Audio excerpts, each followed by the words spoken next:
कांग्रेस के सांसद राहुल गांधी इन दिनों भारत जोड़ो यात्रा पर हैं। कई सारी जनसभाओं को उन्होंने संबोधित किया है, मीडिया से भी बातचीत की है।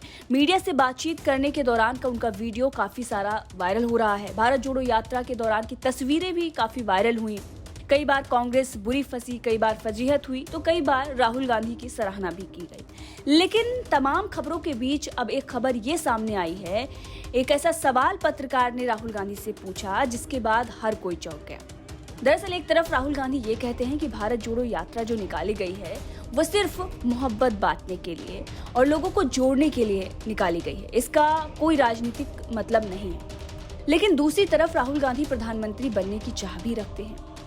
अब इसको लेकर बीजेपी और तमाम बीजेपी समर्थक जो हैं और लोग जो हैं राहुल गांधी का मजाक भी बना रहे हैं कि अगर कोई ठंडी में टी शर्ट पहनकर प्रधानमंत्री बनने की चाह रख रहा है तो फिर जो कम कपड़े ठंडी में पहन रहे हैं सबको प्रधानमंत्री की रेस में लगा देना चाहिए। अब दूसरी तरफ मजाक तो बन ही रहा है, लेकिन प्रधानमंत्री अगर राहुल गांधी बन जाते हैं उसके बाद वो काम क्या करेंगे? जब एक पत्रकार ने ये सवाल पूछा तो राहुल गांधी ने क्या जवाब दिया वो आप सुनिए। क्या लगा था? चल रही है। नहीं काम करेंगे।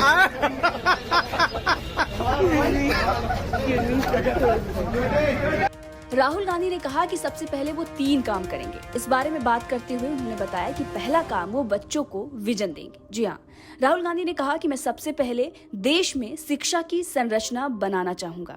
हमारा एजुकेशन सिस्टम सही तरीके से काम ही नहीं कर रहा है, वो बच्चों को कोई विजन नहीं दे पा रहा है। इसके साथ ही उन्होंने ये भी कहा कि भारत जोड़ो यात्रा के दौरान मैंने हजारों बच्चों से बात की, सबसे पूछा कि कॉलेज खत्म होने के बाद तुम क्या करना चाहते हो। मुझे बस 5 जवाब मिले, doctor, lawyer, engineer, pilot, IAS। Rahul Gandhi ने कहा कि 99.9% बच्चे यही जवाब दे रहे थे, यानी हमारा एजुकेशन सिस्टम उन बच्चों को बता रहा है कि आप इन 5 काम के अलावा कुछ नहीं कर सकते। इसके बाद राहुल गांधी ने दूसरा जो काम वो करना चाहेंगे वो बताया। उन्होंने कहा बिना स्किल रोजगार नहीं। राहुल गांधी ने इस बारे में बात करते हुए कहा कि हम बिना स्किल का सम्मान किए युवाओं को रोजगार नहीं दे सकते हैं, फिर चाहे वो कोई भी हो। अभी हम जिसके पास स्किल है उसकी मदद नहीं करते हैं, हम स्किल को खत्म करने की कोशिश करते हैं। इसके बाद उन्होंने अपना तीसरा काम बताया कि जब वो प्रधानमंत्री बन जाएंगे तो तीसरा काम क्या करेंगे। राहुल गांधी ने कहा कि हमें देश में भाईचारे, एकता और प्रेम की भावना का प्रसार करना है। इसका असर देश की सीमाओं पर भी पड़ता है। देश में हिंसा, नफरत का असर दूसरे देश देखते हैं, उसका फायदा उठाते हैं।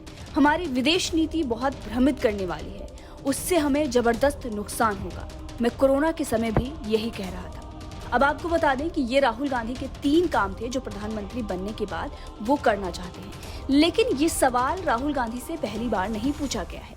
इससे पहले 2021 में भी उनसे पूछा गया था। 2021 नवंबर में जब उनसे पूछा गया था कि वो प्रधानमंत्री बनेंगे तो सबसे पहला काम क्या करेंगे, उस वक्त उन्होंने जवाब कुछ अलग दिया था। आपको बता दें कि उत्तर प्रदेश में आने वाला चुनाव था। उनकी बहन प्रियंका गांधी वाड्रा लड़कियों को जोड़ रही थी, लड़की हूँ, लड़ सकती हूँ का नारा दे रही थी। अब उसी के मुताबिक राहुल गांधी ने उस वक्त बयान दिया था। दरअसल राहुल गांधी से पूछा गया था उस वक्त कुछ स्कूली बच्चों के साथ उनके पेरेंट्स राहुल गांधी से मुलाकात कर रहे थे। उस दौरान तमिलनाडु दौरे पर थे राहुल गांधी। जब उनसे सवाल पूछा गया कि वो प्रधानमंत्री बनेंगे तो सबसे पहले क्या काम करेंगे, उस पर उन्होंने जवाब देते हुए कहा था कि वो महिलाओं को आरक्षण देंगे। जी हाँ, उन्होंने कहा था कि वो महिलाओं का आरक्षण देंगे। एक व्यक्ति ने उनसे पूछा था कि आप प्रधानमंत्री बनने के बाद सबसे पहला काम क्या करेंगे, तो उन्होंने जवाब देते हुए कहा था कि वो महिलाओं को आरक्षण देंगे। अब आप समझ सकते हैं कि राहुल गांधी की बयानबाजी होती है वो समय अनुसार बदलती रहती है। उस वक्त जब यूपी में चुनाव था, प्रियंका गांधी वाड्रा लड़कियों को जोड़ रही थी और लड़की हूँ, लड़ सकती हूँ का नारा दे रही थी, तो राहुल गांधी महिलाओं को आरक्षण देने की बात कर रहे थे। और इस वक्त उनके जो 3 काम हैं वो थोड़ा अलग है। बहरहाल इस खबर को लेकर आपका क्या कुछ कहना है, कमेंट करके जरूर बताइएगा।